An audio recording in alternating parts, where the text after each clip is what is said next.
Cricket అభిమానులకు చాలా తీవ్ర నిరాశే ఎదురైందని చెప్పవచ్చు. ఎందుకంటే వైసీపీ ప్రభుత్వంలో పులివెందుల నియోజకవర్గంలో క్రికెట్ అభిమానులకు గానీ, క్రికెట్ ప్లేయర్స్‌కి గూడా అందుబాటులోకి తెచ్చేందుకు గూడా వైఎస్ఆర్ క్రికెట్ స్టేడియాన్ని గూడా పెద్ద ఎత్తున ప్రారంభించడం జరిగింది. కోట్ల రూపాయలు వెచ్చించి ఇక్కడ క్రికెట్ స్టేడియాన్ని గూడా అందుబాటులోకి తెస్తే ఇక్కడ క్రీడాకారులకు మరింత ప్రాక్టీస్‌తో పాటు పలు రాష్ట్ర స్థాయి క్రికెట్ మ్యాచ్‌లు చూసేందుకు గూడా అందుబాటులో వీలుంటుందని గత ప్రభుత్వంలో గూడా దాదాపు 23,00,00,000 రూపాయలతో ఇక్కడ పెద్ద ఎత్తున క్రికెట్ స్టేడియాన్ని గూడా నిర్మించేందుకు గూడా ప్రతిపాదనలు సిద్ధం చేయడము, దాదాపు 80% గూడా ఇక్కడ పనులు గూడా పూర్తి కావడం జరిగింది. అయితే ప్రస్తుతం కూటమి ప్రభుత్వం వచ్చిన తర్వాత ఈ చివరి దశకు చేరుకున్నటువంటి పనులు సైతం గూడా నిధులు మంజూరు చేయకపోవడంతో ప్రస్తుతం ఇక్కడ నిర్మానుష్యంగా ఏర్పడిందని చెప్పవచ్చు. పెద్ద ఎత్తున ఇక్కడ అందుబాటులోకి వచ్చింటే గిన ఇక్కడ క్రికెట్ క్రీడాకారులకు కూడా పెద్ద ఎత్తున ఇక్కడ ప్రాక్టీస్‌తో పాటు పలు రాష్ట్ర స్థాయి మ్యాచ్‌లు కూడా పెద్ద ఎత్తున వీక్షించేందుకు కూడా ఇక్కడ చుట్టుపక్కల ఉండే ప్రాంతాల అభిమానులు కూడా పెద్ద ఎత్తున ఉండేందుకు కూడా అవకాశం ఉంటుందని చెప్పవచ్చు. అయితే ఇక్కడ ఉన్నటువంటి దాదాపు 23,00,00,000 రూపాయలు వెచ్చించడం జరిగింది. బీసీసీఐ 7,00,00,000 రూపాయలు వెచ్చిస్తే రాష్ట్ర ప్రభుత్వం కూడా దాదాపు 16,00,00,000 రూపాయలు కూడా వెచ్చించడం జరిగింది.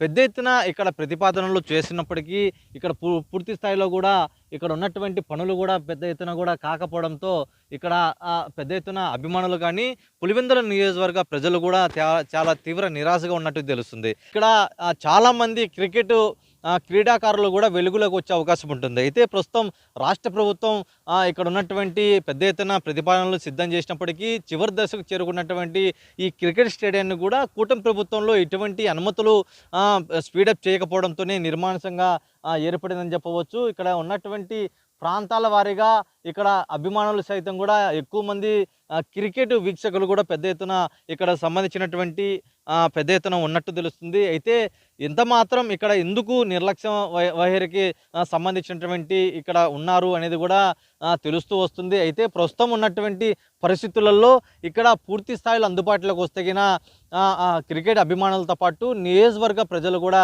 చాలా సంతోషం వ్యక్తం చేసేందుకు కొన్ని ఉండేది. ఎక్కడో కడప లాంటి క్రికెట్ స్టేడియాలని గత వైఎస్ఆర్ హయాంలో కూడా పెద్ద ఎత్తున అభివృద్ధి పథంలో నడిపించడంతో ప్రస్తుతం ఇక్కడ ఆంధ్ర క్రికెట్ మ్యాచ్లు కూడా కొద్ది రోజుల క్రితం కూడా ఏర్పాటు కావడంతో కూడా సక్సెస్ఫుల్గా అక్కడ పెద్ద ఎత్తున సక్సెస్ కావడంతోనే ఇక్కడ ఆంధ్ర క్రికెట్ అసోసియేషన్ కూడా పెద్ద ఎత్తున ఆనందం వ్యక్తం చేసింది. అయితే ఇటువంటి పులివెందుల నియోజకవర్గంలో ఉన్నటువంటి ఈ క్రికెట్ స్టేడియానికి సంబంధించినటువంటి నిధులు మంజూరు కాకపోవడంతో ఇక్కడ ఉన్నటువంటి నిర్మానుష్యంగా ప్రాంతం ఏర్పడింది. విఐపి గ్యాలరీతో పాటు ఇక్కడ సంబంధించిన బిల్డింగ్ పనులు కూడా పూర్తి స్థాయిలో నిర్మాణ దశకు చేరుకున్నప్పటికీ కూడా ఇక్కడ దొంగలు కూడా సైతం కూడా ఇక్కడ ఉన్నటువంటి వస్తువులు సైతం కూడా ఎత్తుకోబడిన పరిస్థితి. అయితే పూర్తి స్థాయిలో ఇక్కడ పూర్తిగా ఇటు పకడ్బందీగా నిర్మాణ పనులు జరగకపోవడంతో పాటు పెద్ద ఎత్తున ఇక్కడ అసంపూర్తిగా నిర్మాణం అలాగే కనిపించడంతో ఇక్కడ పులివెందుల ప్రజలు కూడా చాలా తీవ్ర నిరాశగా ఉందని చెప్పి తెలుస్తుంది. ఇది ఇక్కడ పులివెందుల నియోజకవర్గంలో తాజా పరిస్థితి.